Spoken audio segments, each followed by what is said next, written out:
我将爱情电影排段位，我猜想每个人心中都有自己的一席之地。虽然电影传达的内容不能当作人生价值作为参考，但有些抒发的内核或多或少都会在我们人生中扮演成矗立彼岸的灯塔，指引我们在这条蜿蜒曲折且无尽头的道路上，或是幸福，或是迷茫。遇到这部电影之前，我时常讲自己很讨厌那些可乐遇上薄荷糖式的激烈爱情。可爱情的本质难道不涵盖那些激荡化碰撞而偶然间摩擦出的热烈火花吗？当舒缓平静的温水遇上略带酸涩感的柠檬，那股子味蕾传来的新鲜劲儿，难道也不值得用一生来习惯且精细回味？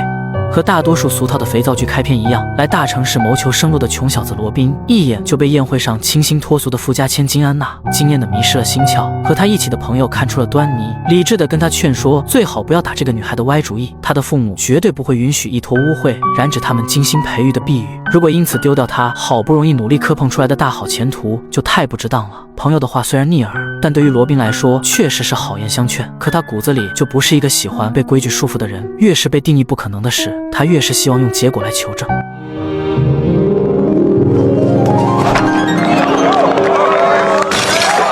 他这一记漂亮的全垒打，不仅赢下了群众高呼不止的满堂彩，更在情感坚固如冰的戴安娜心头破开了一小道缝隙。之后的罗宾每天都像块狗皮膏药一样围在女孩身边打转，久而久之，这份情感上的萌动也渐渐感染到了安娜。他们之间的情感随着时间日渐升温。罗宾很清楚，像安娜这样的女孩不会在意礼物上的高低贵贱，也不会盲目信服那些漂亮话的有意恭维。如何将自己心里的情感价值袒露，是他唯一能情感破冰的有用途径。可现在的他并不清楚，自从上次震惊四座的全垒打之后，社恐甚至厌男的戴安娜早已对他燃起了兴趣。之后的日子里，他们顺理成章地走到了一起。为了保持住戴安娜的新鲜感，罗宾每天都会花费大把时间用来制定第二天的约会计划。在他眼里，打动一个女孩的可以是一次次惊艳的出场，但如何将感情维系，却是每一次次的良苦用心。而这也正是戴安娜在男人身上清晰察觉到的。然而，即便是如此你情我愿的爱情，也并非一帆风顺。戴安娜的哥哥们根本看不上这个外来务工的穷小子，他们觉得以妹妹的情况，即便配不上王侯，至少也得嫁个公爵。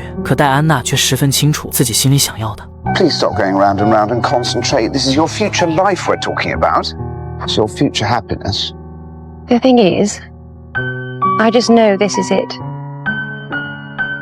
在戴安娜自己的强硬坚持下，罗宾和戴安娜偷偷结了婚。家人并不理解女孩的做法，几乎要跟她断了关系。好在随着孩子的即将出生，不明事理的父母以及势利眼的兄长还是接受了罗宾的存在。只是月亮不会永远是圆的，天上的云彩也会时不时地遮住太阳。他们越是期盼幸福常驻，噩梦越是喜欢悄悄地找上门来。就在他们结婚的第2个纪念日，打球的罗宾突然踉跄地摔倒。他本以为这只是自己长时间缺乏运动导致的肌肉痉挛，可到了晚上，身体的疼痛不但没有减轻，就连呼吸和心跳都变得急促难安。为了不打扰妻子休息，他强忍着痛苦向大舅哥求助。经过缜密的检查，救治他的医生发现罗宾的呼吸系统正在以坠崖的形式飞速衰退。为了保证他的正常呼吸，医生只能为他全身铺满冰块，随后送进手术室割开了喉咙。他被确诊为无法根治的小儿麻痹症，脖子以下全身瘫痪，就连呼吸都只能借助插电的呼吸机才能勉强维持。不幸命的他现在却只能像只被束缚住手脚的囚鸟，只能祈祷别有故障发生导致设备停电。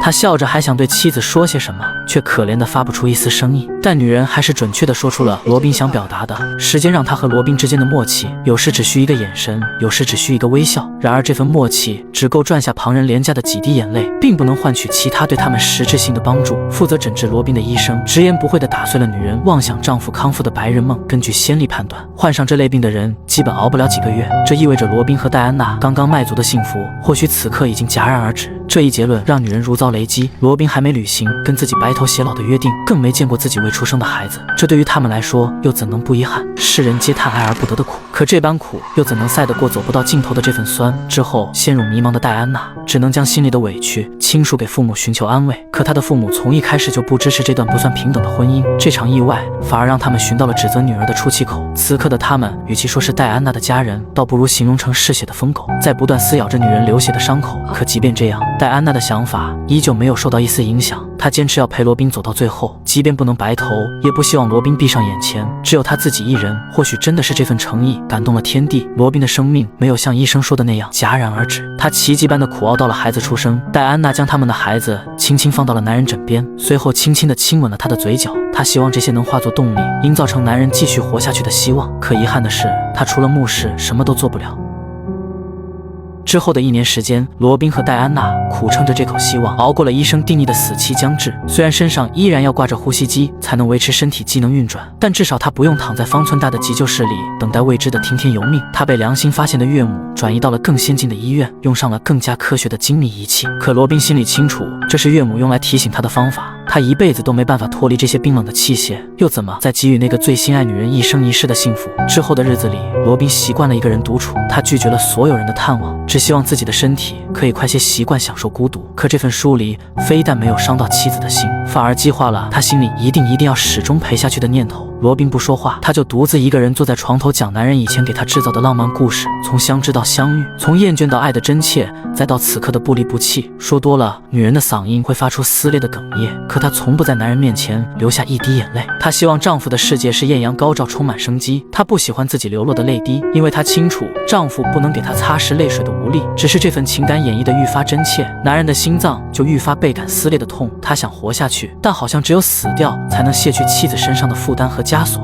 自从躺在病榻上之后，从不信奉神鬼学说的男人开始逐渐接受那些曾被他嗤之以鼻的教诲，但他也说不好自己是希望寻求一个奇迹，还是追寻一个解脱。负责开导他的神父跟他讲，每个人的出生落地都背负了属于自己的使命，他之所以会遭受这些，也是命运赋予他的挑战和使命，而这也成了他的座右铭，几乎伴随了他人生始终。之后他的生活真的随着心态的改观，开始变得愈发成熟平稳，而他也渐渐等到了科学的进步。新一版的呼吸机不但让他重新获得了说话的能力，就连肢体上的痛苦也减轻了许多。神父将这一切都归结于耶稣显灵，可罗宾却十分清楚，这是因为时代的变迁和那个女人的爱，这不能归结于信仰。于是他决定再次做一个无根的人。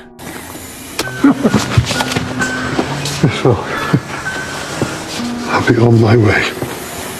他不屑再用这种方式来填补内心的空缺。接下来的人生，他不会再有任何信仰，只专注于自己的妻子和还未长大的孩子。之后，他向妻子提出想要回家静养的想法。本以为妻子会毫不犹豫地拒绝，但他还是小看了妻子和他的羁绊。他不仅答应了丈夫的请求，还花费了7000英镑，在郊区买下了一栋别墅。医院出于道德问题，拒绝给他们办理出院手续，他就干脆买通管理人员，私自将丈夫转移。可最后一刻，医院的管理者还是及时赶到，阻止了他们。他本身就是受人之托，想要按住罗宾，再加上道德观念的认知，让他觉得罗宾只要出门就是必死无疑。可罗宾已经没有了任何顾忌，如果今天出门就必须死，那他又有什么可畏惧的？这段话如同惊雷般震慑到了院长的灵魂。他第一次在一个病人眼睛里看到对死神的无所畏惧，这不免让他钦佩。但拿人钱财替人消灾的事，又让他不得不始终扮演恶毒的狠角儿。You'll be dead in 2 weeks.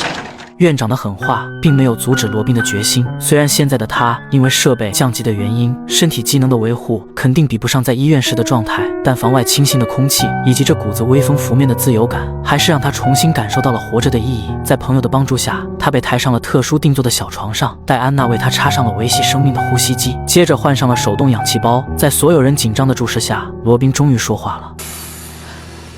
Yes, I think I Can't believe it actually works. Yes, it works. 看起来幸福的日子又重新回到了他们脚下，可罗宾所要承担的从来就不仅仅是身体上的不断衰竭，还有随时可能会要了他的命的未知危险。就在第2天，他的儿子和小狗玩耍时，不慎撞掉了呼吸机的插座，维持生命的器械停止了运转，无力的窒息感瞬间席卷了罗宾全身。求生的欲望让他不断撕扯着喉咙，向在门外做家务的戴安娜发起了求救。只是没有了氧气的供给，他的嗓子无论多么嘶吼，都痛苦地发不出一个声音。Robin? Robin?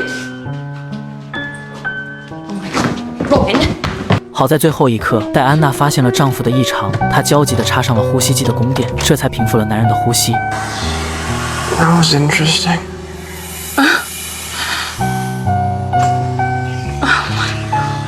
这次意外的发生让戴安娜意识到，光是时时刻刻陪在男人身边，只不过是避免意外发生的皮毛。她必须找到一种能让罗宾自己求救的有效方法。于是他拜托父亲的教授朋友帮他出个主意，而男人只是看过罗宾的情况，就想到了一个极有效果的方法。既然罗宾除了脖子以下全身瘫痪，那就干脆利用他还能微微转动的脑袋。在他的思考下，人类第一代急救呼叫铃就此诞生。它完美避开了罗宾身体的缺陷，只需要脑袋左右摆动就能发出求救信号。这个仪器的存在，让戴安娜一直悬着的心终于放下了一半，而罗宾也因为认识到了这个教授改变了本应该就此沉沦的命运。在妻子悉心的照料下，罗宾的精神状态越来越好。他不仅没有像医院管理员说的那样最多活2个星期，反而产生了一种想要打破命运束缚的好奇之心。他一直在思考如何可以摆脱这张破床，去太阳底下晒晒太阳。突然他看到了儿子推动的婴儿车，他瞬间想到了一个改变世界的惊人灵感。他当即请来了之前帮助他的老教授，将自己联想的灵感说给他听。于是在2人的通力合作下，世界上第一台附带便捷式呼吸机的轮椅正式诞生，而罗宾也亲自尝试，成了第一个吃到苹果的人。当然他们的科研也并非只为了满足自己。在住院期间，罗宾认识了很多和他一样饱受病魔折磨的病友。他曾问过那些病友一个问题：如果上帝可以满足他们一个愿望，那他们当下最渴望的是什么？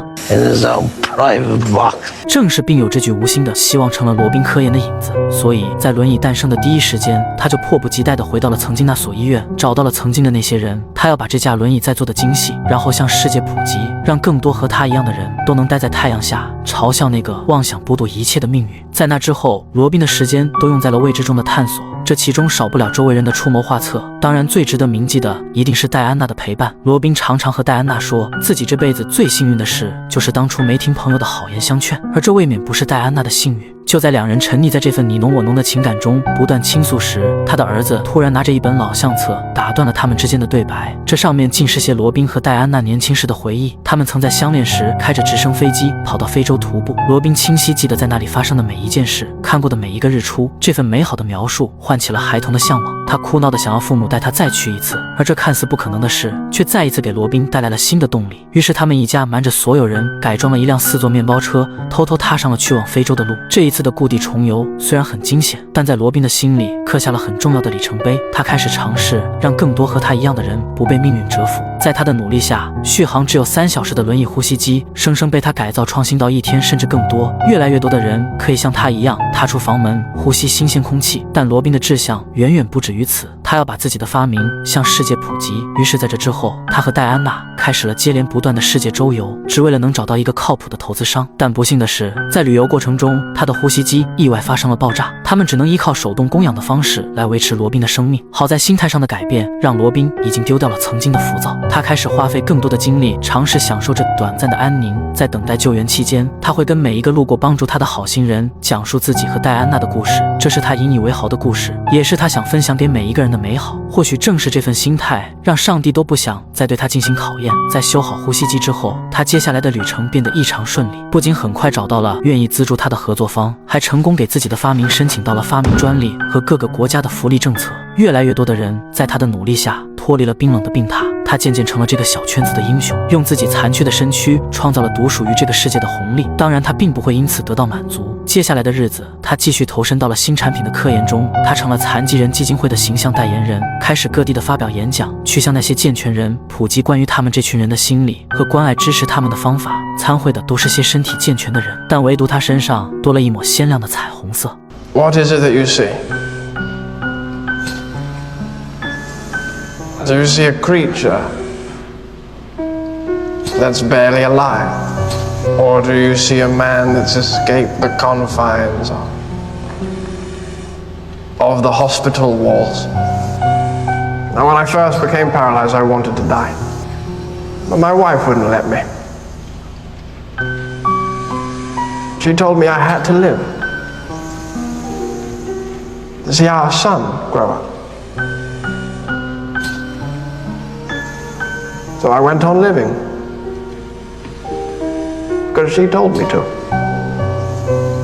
It's because of her, really. With her, I've accepted the risk of dying because I don't want to just survive.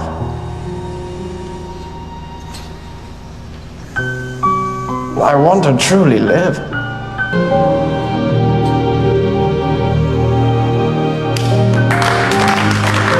罗宾的演讲打动了现场在座的所有人，就像他一直宣讲的，她的存在不是告诉这个时代有奇迹，而是在创造这个奇迹。她很感谢这一路上对她不离不弃的人，当然最感谢的是那个一直陪在她身边的她。她希望能和更多人去改变这个世界，因为这个世界每往前进步一下，她就存在更多的可能。多陪自己的妻子，哪怕1分多1秒。之后，她用了8年时间奉献在了科研和对抗病魔上，妻子和儿子成了她最坚实的后盾。她帮世界创造了一个又一个奇迹。但还是那句话，月亮没办法永远是圆的，她的生命也无法像一个正常人健康长存。由于常年佩戴割口式呼吸机的原因，她的颈部变得比普通人要脆弱很多，这让她的身体每况日下。直到这一天晚上彻底崩塌，抑制不住的伤口让她的血液开始四处迸溅。他们都很清楚，属于罗宾的传奇或许已经来到了最终章，即便戴安娜心里有着万般不舍，他们也都明白这一切是时候结束了。这一次，他们和当初一样，不需要语言就能明确对方想说的表达。于是，戴安娜找来了罗宾所有的亲朋好友，筹备了一场欢快的离别派对。她知道